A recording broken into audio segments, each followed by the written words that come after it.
Hey, I'm Dr. J. Welcome to my kitchen. We're gonna make a fabulous but super simple mac and cheese. Okay, so this is all we need. I actually adapted this from a Food Network recipe. I just added a few things to it, but there's 4 cups of water going on in. And who doesn't love mac and cheese, right? Give me a break. 2 teaspoons of ground mustard. I think sometimes you order for the kids on the kids menu so you can have some. You've done it. 1 teaspoon of black pepper. And then 1 tablespoon of kosher salt, okay? Going in the pot. 1 pound of elbows. You could also use any other kind of pasta that you like. Shells would be good. And all I'm gonna do is just give this just a little stir. That's it.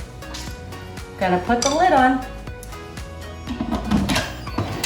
There we go. This is gonna cook for 4 minutes. Super simple. Pressure, 4 minutes, it's already set. 4 minutes, it takes a few minutes to get up to pressure. I'm gonna quick release it. I'm gonna add in some fontina that I've shredded and some cheddar and a little bit of evaporated milk. That's it. It's gonna be super delicious. Okay, we are ready. Just gonna do a quick release. Okay, so now I know it's safe to release. It already smells good, and this just like the pasta, right? And some ground mustard and a little bit of pepper and salt. So I'm gonna put in, this is 3 tablespoons of unsalted butter. That's gonna go in, and everything's better with a little bit of butter, right? And then this is 1 12-ounce can of evaporated milk going in. And I'm gonna just give this just a little stir. All right.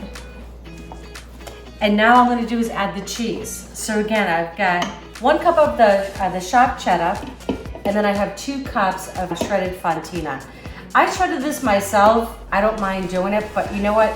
There is no shame in buying the bag shredded, okay? So whatever is easiest or whatever you have on hand. And you can mix different cheeses. You just want something that's gonna melt easily, that's all.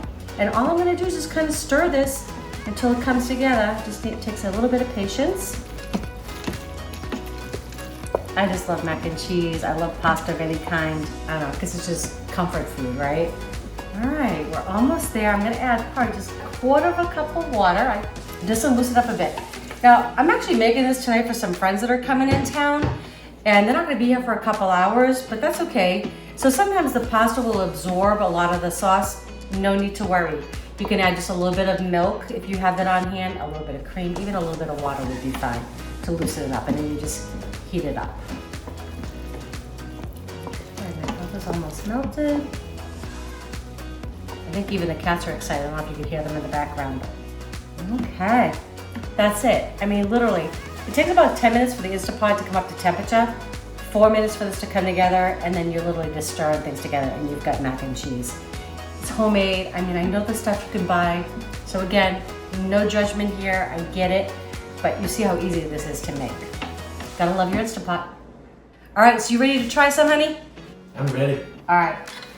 So I'm ready to dive into this. Oh, I mean, man, who doesn't love good. mac and cheese, right? I know. You saw how simple that was. It's kind of embarrassing, right? How easy it is. But you don't have to tell your friends. You don't have to know. That's right. Look at me. I'm going for like a big spoonful. I'm not shy. It's hot. I know. I think I'm just used to that.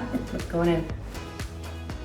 Wow. Oh my gosh. I love fontina. So you really get the fontina in there. It's so good. But listen, you put in what you like. Right, I agree. So fontina and cheddar is what I use, but you put in your favorites. I hope you make this. You saw how simple it was to make. All right, enjoy.